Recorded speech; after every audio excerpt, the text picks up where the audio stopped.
Let's take a look at a Sableye now. Make sure it's not too loud.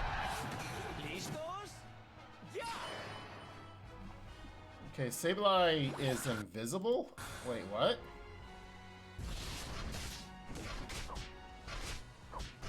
Are you serious? He's like invisible? Oh, that's pretty cool. You gotta remember, Sableye is a support. It's gotta move Thief. Astonish, okay. Other Pokemon have Astonish early, so.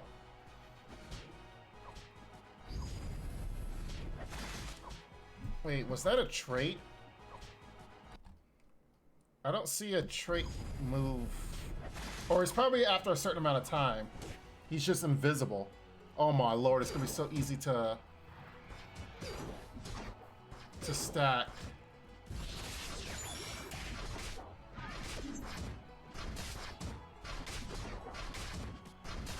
Doesn't look like it's a lot of damage, but it is early game. There you go. Okay, so knock off. I saw the moves there for a quick second. Knock off or Sombraville. Okay. Sorry, I don't know Spanish. I apologize. Okay, so they're going with knock off. Traditional move of knock off basically knocks off an item off. What the? Oh, dang, he's fighting with his claws and stuff. Oh, what? So it's like a dash, almost like he's a speedster almost. Dash through. Oh my, what? Oh, I like his scoring animation. Yeah, it dashes through and then it does an extra attack at the end. Okay, Confuse Ray or Feint Attack. So we're going Feint Attack. Wait, what? Oh, those like bombs. So the Feint Attack is almost like Eos energy that are bombs. Oh, and I bet you, even though it shows purple around them for you, I bet you that they are not with a purple hue around it for your enemies. So for the enemies' viewpoint, it's going to be like just energy is just laying there. So they try to go over to it, not thinking anything about it, and then it ends up being a bomb. Thus, the meaning of the word Feint Attack. Yeah. Oh, that's... I mean, I'll be honest, for a quote-unquote support, he looks like he's an attacker.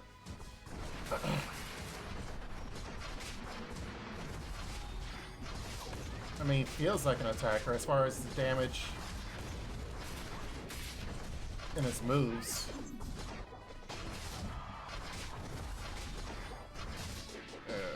About to die. Dead. Dead. And then we're invisible. So Feint Attack can have 3. Yeah, 3 uses. Okay. I wonder if you get bonus damage when you're invisible like that and you see someone.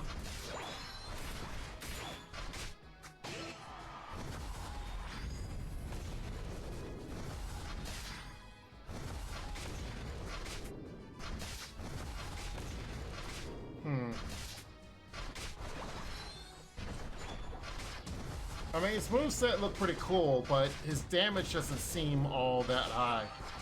Granted. Okay, there's the alt.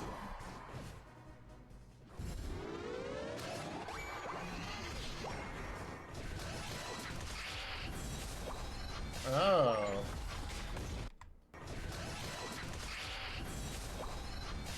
And it stuns them.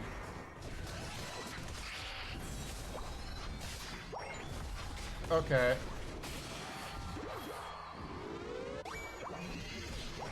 Like I said, the knockoff dash feels like it's more of a like a speedster type move of some sort. Okay.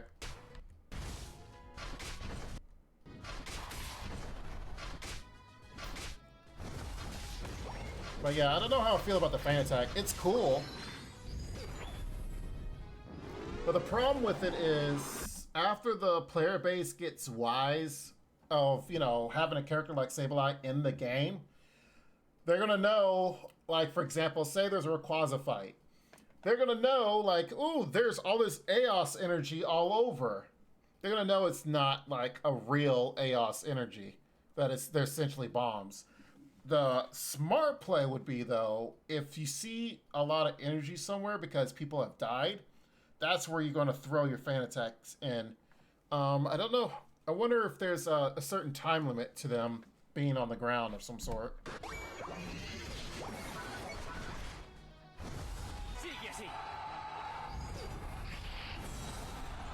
Dang, missed all those moves.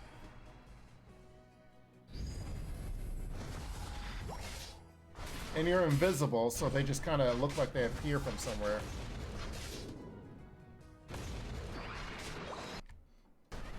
Yeah, its damage is not really that high. Which, you know, is how support should be.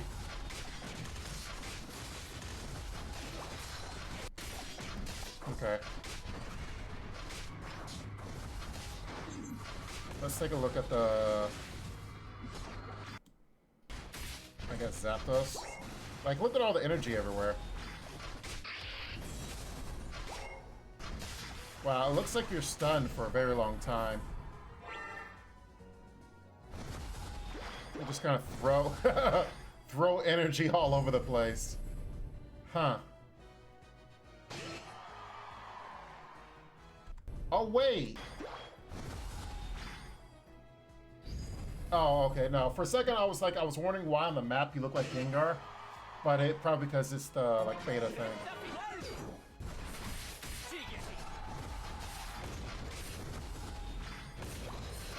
Oh, and they also get slowed from that. That's interesting.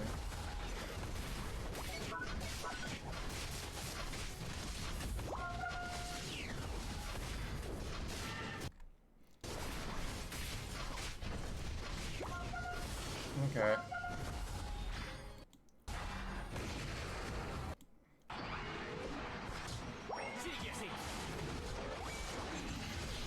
Alright. There's the ult. The forever stun because of the ult. And basically that pretty much wraps everything up for Sableye. I like the look as far as for the characters. You know, we're only seeing one set of moves. That's unfortunate, because El Chico normally would show both sets of moves, but we're kind of looking at in a practical fighting scenario. It's okay. Sableye, I will say, for this moveset, it's interesting, having putting all the Feint Attacks, all the AS energy all over the map. And knockoff, like I said, feels like a speedster almost move, where you dash twice through things and then follow up with another final attack. It looks pretty cool, although the damage on it looks a little low. And I don't know if Feint Attack looks really, really cool, especially the bombs literally all over the map. But how practical would it be in a real life scenario? Of course, in the beginning, people are going to be like, what's all this? But once the player base is educated, I don't think it's going to be that good. We'll see what these other moves are at another moment in time. Let's take a look at Sableye. Alright. Prankster. When the Pokemon with this ability is outside the visual range of Pokemon from the opposing team, it enters Stealth, and its movement speed increases.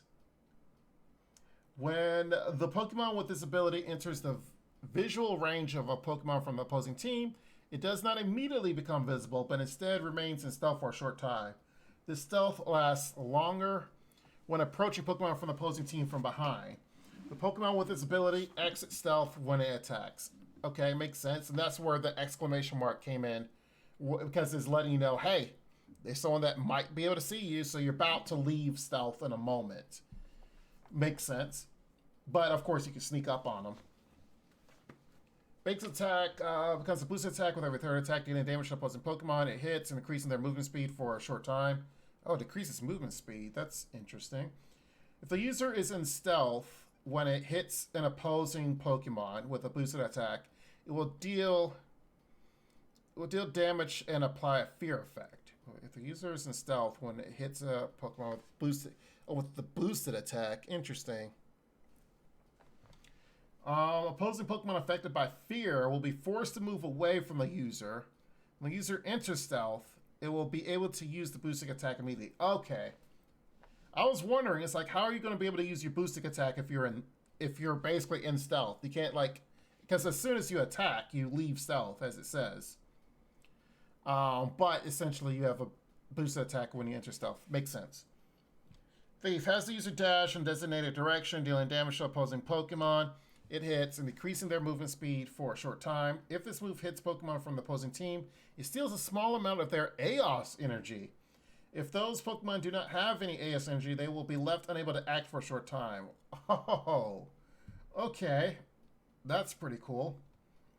And then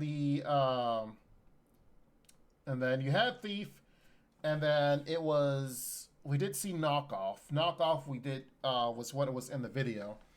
Has the user move in a designated direction and then back again while attacking around itself, dealing damage to opposing Pokemon it hits by the attacks and leaving them unable to act for a short time.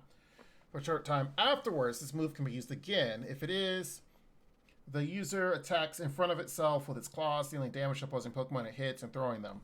Right, we saw that, which was really cool looking. When either the first or second stage of this move hits opposing Pokemon, those Pokemon will drop some of their collected AOS energy. Oh. For a short time, they'll be unable to pick up AOS energy. With either stage of this move hits opposing Pokemon that do not have AOS energy, those Pokemon will be left unable to act for a longer duration. While using this move, the user receives reduced damage. Okay, got it. Makes sense.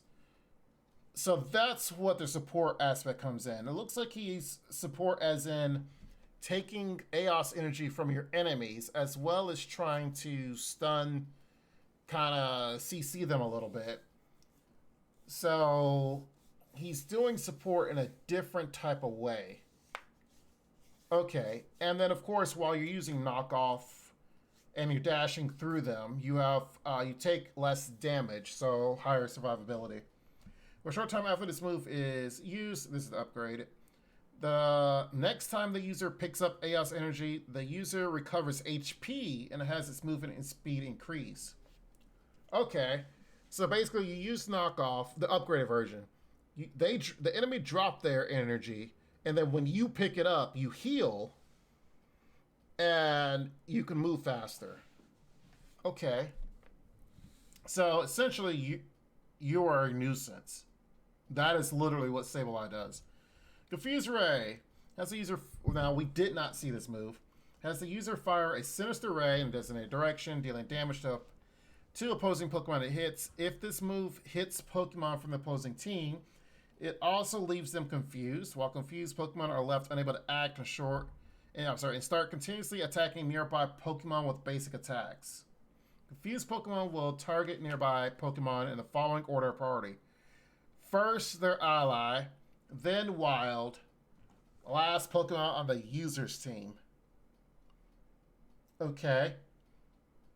How long does that, how long is that?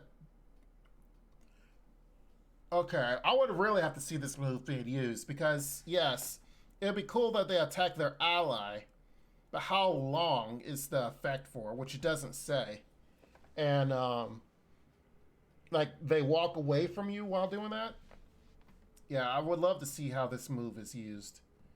Also increase the movement speed and basic attack speed of Pokemon from the opposing team while this move has left them confused. Okay, see, that's what I'm wondering. If you hit them with Confuse Ray, upgrade it, their movement speed and basic attack speed is increased. But as they're hitting their teammates or wild Pokemon, very interesting. Disruption. Astonish. This is a basic move, which we saw. Has the user attacking a cone in front of itself, dealing damage to opposing Pokemon and decreasing their movement speed for a short time. This move hits opposing Pokemon from behind. It deals increased damage and a greater decrease in movement speed. Okay. So you do want to hit them from behind. Has the user throw dummy Aos energy to a designated location. While dummy Aos energy remains at a location, that location and the area around it will be visible to the user. Oh, snap. So that's like the warding system. Oh, that could be really powerful. I was unaware they could do that. Dummy Aos energy can remain at up to 5 locations at a time. If an opposing Pokemon picks up dummy Aos energy, that energy explodes, dealing damage over time to that Pokemon and decreasing its movement speed for a short time.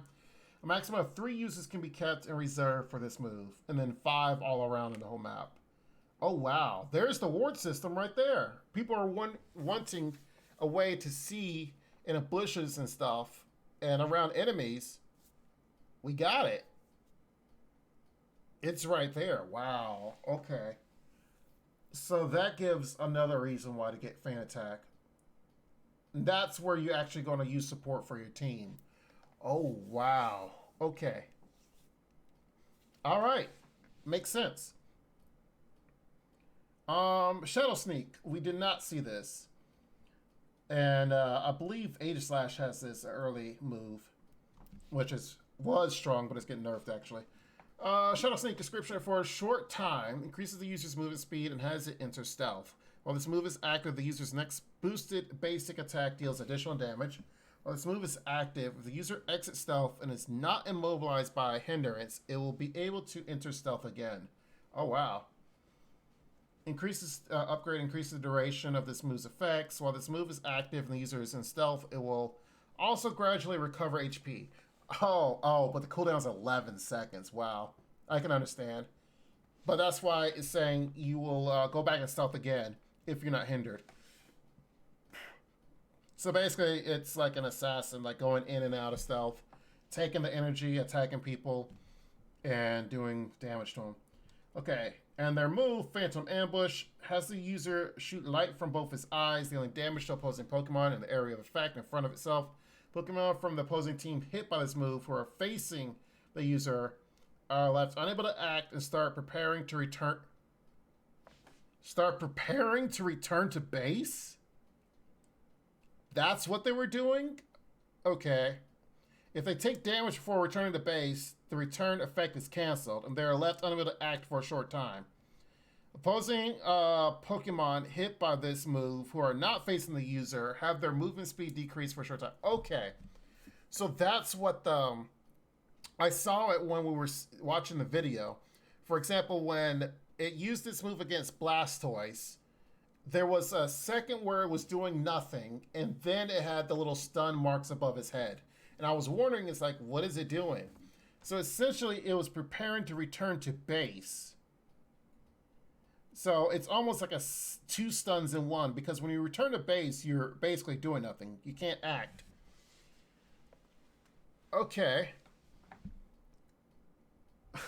So the good thing is you could do this out of, like, if you go stealth, go in, go after someone, and bam, as the name implies, Phantom Ambush. There, but of course they have to be facing you, facing towards you. Okay, so I can see where the disruption on Sableye comes into play, and I can see where Feint Attack could be actually useful. It's either going to be Feint Attack or Shadow Sneak. And Feint Attack is essentially the wards that we were looking for. So I can see where that's important because you're throwing the energy around to know where things are at. So that's the benefit. When I was watching the video, I was like, okay, what's the true benefit of it? That is it right there. You can see up to 5 locations at a time. Okay. Wow. I can see his usefulness now. I can see his usefulness now. It'd be amazing to actually see him in practice. Oh, wow. Okay. I'm looking forward to it. This ain't what you want, bitch, I'm a fucking phenomenon.